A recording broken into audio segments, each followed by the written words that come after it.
Speaker who is an internationally known economist. I think you'll find his speech very enjoyable. I'm not going to tell you a lot about his credentials because he mentions those in his talks, but Maurice McTigue is the Vice President and Director of the Government Accountability Project and Distinguished Visiting Scholar. If there's anything we need in West Virginia and in the United States, it is government accountability. Professor McTigue is originally from New Zealand, where he served as a member of Parliament. He was later an ambassador to Canada, and in 1999, he was honored by the Queen of England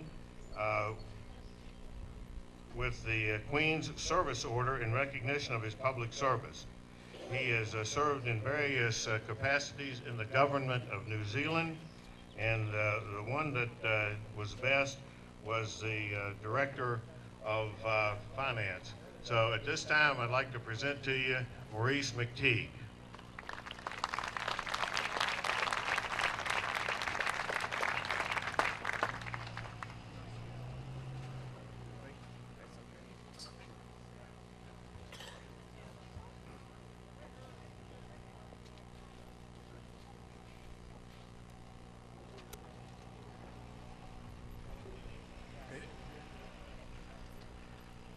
I'm consulting with the chairman, thank you Doug, because I now know what an American clam bake is like. I'm just trusting that we're not going to have to eat the baked clams at lunchtime today. I've been in the United States for 11 years now. I began my life in New Zealand as a farmer, what you would call a rancher, and I enjoyed being a rancher. But I found that more and more our government screwed up my life. And I, with a number of my colleagues, decided that we needed to do something about that process. And through our political party, we passed resolution after resolution condemning some of the actions of our own party in government. And frankly, they totally ignored us. So the only thing left, of course, then was to try and get a number of members into the Parliament who were prepared to make the changes that we thought were necessary. And some of the comments that I prepared for talking to you today are some of the similar comments that I made to the state convention in Colorado just 2 weeks ago. And I asked the question, so why do we have political parties? And the answer is, there is only one acceptable reason, and that is to put in place the policies we believe in when we're in power. That's not hard to understand, but so often we find that the machination of the governing process becomes more focused on the retention of power than achieving the goals that we want. And we need to continue to say to our representatives that we want you to focus on the things that we think are important. And if that means we lose an election, so be it, because we've actually got the things that we want in power. But all of the research that I've done shows that strong leadership actually wins succeeding elections. And the lack of leadership is what loses them. There is a population out there in the United States, in my view, that is thirsting for leadership, and it's not finding it. And it's not finding it because there's not an agenda. When I was New Zealand's ambassador in the United States, I watched with great interest Newt Gingrich building the campaign to the Republican Revolution. And in my mind, there was one thing only that made that campaign successful, and it was the contract with America. It's just a shame that the totality of that contract with America was not put in place. During the next few months, you're going to get many people who are going to say to you, and have already said to you from platforms, how disastrous the American economy is. That is literally untrue. We have just come through, in the last 25 years, the longest period of sustained growth in human history.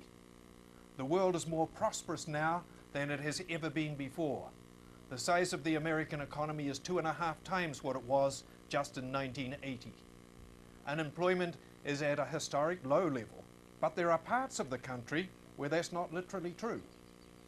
And I want to talk to you about some of those issues. You see, if you wait on somebody else to fix these problems, they will never get fixed. There are two places that I think are interesting in the United States, and that's the state of Alaska and the state of West Virginia. They are probably per capita the recipients of more pork than anywhere else. And they have some of the highest levels of unemployment. You see, if you really ask yourself, what does that do for us? What it really does is it makes you dependent. And when you make people dependent, what you do is you shut down innovation and creativity. There are other places around the United States that have done remarkably well.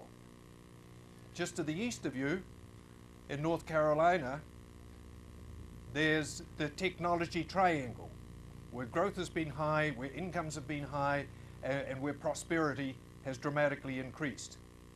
You can look at an area around the city of Austin, and you can find that what was really a city in the doldrums, just a center of government, has become dramatically successful in the last 20 years, centered on two great universities, and people recognizing that they had to capitalize on that talent to be able to make progress. What I'm saying to you is this, that there are some lessons to be learned, and we can learn them all over the world time and time again. I'm going to relate to you some of the experiences of two countries and slot in a couple of others. Those two countries are Ireland and New Zealand.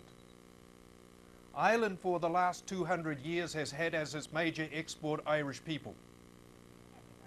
And a lot of them came here, and a lot of them went to New Zealand, and a lot of them went to Canada. But the prospects in Ireland were zero. Until the middle of the 1990s, something happened in Ireland, and their politicians decided that this is enough. They were the poorest performing economy in the whole of Europe. They had the highest levels of employment, ranging between 17 and 23%. I know I used to be Minister of Employment and Minister of Labour in New Zealand, and I often consulted with them. They had tried everything, economic stimulus and all of those things, none of them worked. Until what they did in the middle 1990s was to come to the realization that prosperity and employment followed capital. Didn't come before it, it followed capital. And that success was built around creating the most attractive environment for capital to go into your community. And that's what they did. They cut their corporate tax rates from 48% to 12%. They had an enormous fight with the rest of the European Union, who thought that that was unfair and tried to make them lift those tax rates again, but they insisted on it. Ireland now has 2% unemployment, and Germany has 9 to 11% unemployment. That was unthinkable in the 1970s that would happen. I was in Ireland 3 years ago, and they were advertising in Europe at that time for 280,000 people to migrate to Ireland. That is 10% of the population, just to fill the vacancies in the workforce. They did that in 15 years. Just recently, they were the only country in Europe who declined to accept the Lisbon Accord, which would have given the central government of Europe much more control over them and would have made them harmonize their taxation policies with everybody else. You see, what we're seeing there is that globalization now is making us accept that government policy is going to be a significant part of competitiveness issues. You make a decision in Texas, and if it's a bad decision, it creates jobs in South Korea. You make a decision in West Virginia, and it shifts capital to another state in the United States or to the Caribbean. It is not possible to get away from the consequences of those decisions, and we need to bring that back to the politicians so that you can relate to them the decision you just made in jobs lost. I know as an ex-politician, the one thing that always gets your attention is if you're responsible for losing jobs.